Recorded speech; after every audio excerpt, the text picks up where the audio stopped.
जी नाज़रीन, senior advocate Shamim Ahmad Khan को bar association Mendhar का सदर मुंतखब किया गया है।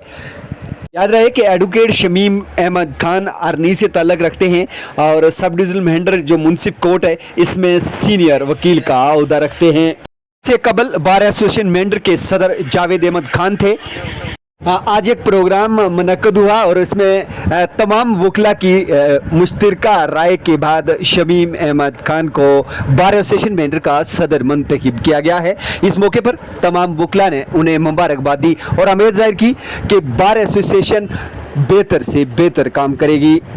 आइए सुनते हैं कि इस मौके पे बार एसोसिएशन मेंढर के साबका सदर वकला हजरात और शमीम अहमद खान क्या कहते हैं।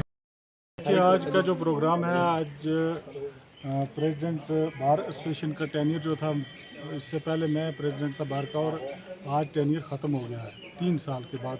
अगरचे 2 साल का टेन्यूर था, लेकिन ये बार एसोसिएशन मेंढर की फ़राख दिली है, उनकी ग्रेटनेस है कि उन्होंने मुझे 3 साल दिए। तो आज हमने एक यूनानी मसली जो है एडवोकेट शमीम खान साहब को अपना प्रेसिडेंट चुना है आइंदा 2 साल के लिए। तो इस कॉन्टेक्स्ट में आज हमारी जो गार्लैंड सेरेमनी है, इस वजह से हम मना रहे हैं।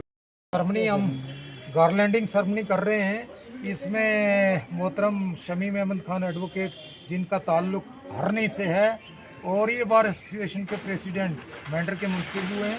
एक दीरीना ख्वाहिश थी इनकी, लेकिन साबिर और बड़े शाकिर थे और आज इनको एक क्रेडिट दिया है कि पूरी बार ने यूनानी मसली बाइत्तफाक राय कोई एक वोट भी इनके खिलाफ नहीं आया। तो ये इनका कद है, बड़े कद का मामला है और ये हमें तवक्को है कि बार की साख को मजरू नहीं करेंगे और इस बार को अच्छी तर्जुमानी रिप्रेजेंटेशन देंगे और नुमाइंदगी जो है वो भरपूर अंदाज से करेंगे। आज की ये तकरीब जो है इसी पे हम इसका इख्तिताम करते हैं। आज जो है हमने बिला मुकाबला जो है हमने यूनानिमसली और सब ने जो है कंसेंसस के साथ हमारे शमीम साहब जो हैं इनको हमने अपना प्रेसिडेंट मुंतखब किया है और मैं पूरी बार की तरफ से जितने भी बार के मेंबरान हैं उनकी तरफ से मैं इनको मुबारकबाद देता हूं और इसी पे हम एक प्रोग्राम हुआ जिसमें मुझे बार वालों ने बगैर कंटेस्ट किए हुए अपना प्रेसिडेंट मुकर्रर किया है। उस लिहाज से मैं अपने तमाम मेंबरान का तहे दिल से शुक्रगुजार हूँ जो मुझ पर ने इतना एतमाद किया है। जैसे के बाद जो भी कोई मामला होगा इंशाल्लाह मैं अपनी तरफ से कोशिश करके उसको निभाने की कोशिश